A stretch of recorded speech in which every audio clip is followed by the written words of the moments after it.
Russian എണ്ണയ്ക്ക് Ukraine ജനതയുടെ ചോരയുടെ മണമുണ്ട്. കുറച്ചു കാലം മുൻപ് വരെ ഇന്ത്യയെ നോക്കി പാശ്ചാത്യ രാജ്യങ്ങൾ നിലവിളിച്ചിരുന്നത് ഇങ്ങനെയാണ്. എന്നാൽ ചോര മണക്കുന്ന അതേ റഷ്യൻ എണ്ണ ഇന്ത്യ തങ്ങളുടെ റിഫൈനറികളിലിട്ട് ശുദ്ധീകരിച്ച് ആ ചോരയുടെ മണമൊക്കെ ഒന്ന് കഴുകി വൃത്തിയാക്കി കൊടുത്തപ്പോൾ അത് വാങ്ങാൻ പാശ്ചാത്യർ ഇപ്പോൾ ക്യൂ നിൽക്കുകയാണ്.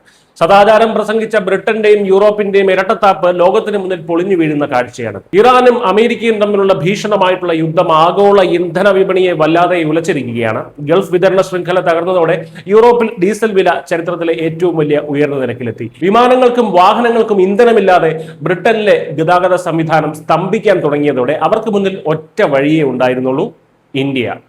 അങ്ങനെ ഇന്ത്യ ശുദ്ധീകരിച്ച റഷ്യൻ എണ്ണ വാങ്ങുന്നതിനായി സ്വന്തം ഉപരോധങ്ങളിൽ വലിയ ഇളവ് വരുത്തിക്കൊണ്ട് ബ്രിട്ടൻ പുതിയ ജനറൽ ലൈസൻസ് ഇറക്കിയിരിക്കുകയാണ്. മെയ് 20 മുതൽ ഇത് പ്രാബല്യത്തിൽ വരികയും ചെയ്തു. അന്ന് ഇന്ത്യ റഷ്യയിൽ നിന്ന് എണ്ണ വാങ്ങിയപ്പോൾ നമ്മുടെ കൈകളിൽ ചോരക്കറയുണ്ടെന്നാണ് പാശ്ചാത്യർ കുറ്റപ്പെടുത്തിയത്. പക്ഷേ ആരുടെയെങ്കിലും കൈകളിൽ ചെളിയും ചോരയൊക്കെ പുരണ്ടാലേ ഈ ലോകം മുന്നോട്ട് നീങ്ങുകയുള്ളൂ എന്നതാണ് യാഥാർത്ഥ്യം. വലിയ സദാചാരം പറയുന്ന ഉക്രൈന് പോലും ഇന്ന് റഷ്യയോട് പൊരുതാൻ അവരുടെ ടാങ്കുകളിൽ നിറയ്ക്കുന്ന ഇന്ധനത്തിന്റെ ഉറവിടം ഈ ഇന്ത്യ പ്രോസസ് ചെയ്യുന്ന റഷ്യൻ എണ്ണ തന്നെയാണ് എന്നത് മറ്റൊരു വിരോധാഭാസം. പ്രതിസന്ധികൾ വരുമ്പോൾ ലോകത്തിലെ വൻശക്തികൾ അനങ്ങാപ്പാറകളെ പോലെ പകച്ചു നിൽക്കുമ്പോൾ ആരെങ്കിലുമൊക്കെ ഈ ലോകത്തിന്റെ സാമ്പത്തിക ചക്രം ഒന്ന് കറക്കി വിടേണ്ടതുണ്ട്. ആ വലിയ റോളാണ് ഇന്ത്യ ഏറ്റെടുത്തത്. മറ്റുള്ളവരുടെ യുദ്ധത്തിൽ പക്ഷം ചേരാതെ ഇന്ത്യക്കാരുടെ ദേശീയ താല്പര്യങ്ങൾക്ക് മുൻഗണന നൽകി ഇന്ത്യ അന്ന് എണ്ണ വാങ്ങിയില്ലായിരുന്നെങ്കിൽ ലോകം മുഴുവൻ വൻ സാമ്പത്തിക മാന്ദ്യത്തിലേക്ക് കൂപ്പുകുത്തുമായിരുന്നു.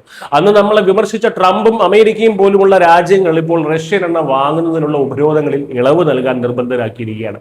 കഴിഞ്ഞ ജനുവരി മുതൽ ഇന്ത്യയിൽ നിന്ന് ഒരു തുള്ളി ഇന്ധനം പോലും വാങ്ങില്ല എന്ന് ശപഥം ചെയ്ത ബ്രിട്ടനാണ് ഇന്ന് ഗതികെട്ട് നമ്മുടെ പടിവാതിൽക്കിൽ വന്ന് നിൽക്കുന്നത്. സ്വന്തം രാജ്യത്തിന്റെ ഇന്ധന പ്രതിസന്ധി മാറ്റാൻ അവർക്കിപ്പോൾ റഷ്യൻ എണ്ണയിലെ ചോരയുടെ മണമൊന്നും ഒരു പ്രശ്നമേ അല്ല. ലോകത്തിന് മുന്നിൽ ആദർശം പ്രസംഗിക്കുന്നവർക്ക് ഒടുവിൽ ഇന്ത്യയുടെ പ്രായോഗിക ബുദ്ധിക്ക് മുന്നിൽ അടിയറവ് പറയേണ്ടി വന്നിരിക്കുന്നു. പ്രതിസന്ധി ഘട്ടത്തിൽ സ്വന്തം ജനതയെ സംരക്ഷിക്കാനും അതോടൊപ്പം ലോകത്തെ മുന്നോട്ട് നയിക്കാനും ഇന്ത്യ അന്നെടുത്ത തീരുമാനം എത്രത്തോളം ശരിയായിരുന്നുവെന്ന് കാലം തെളിയിക്കുകയാണ്. ബ്രിട്ടനും ഒടുവിൽ ഇന്ത്യ തന്നെ ശരണം. മിസ്റ്റർ ശശികല.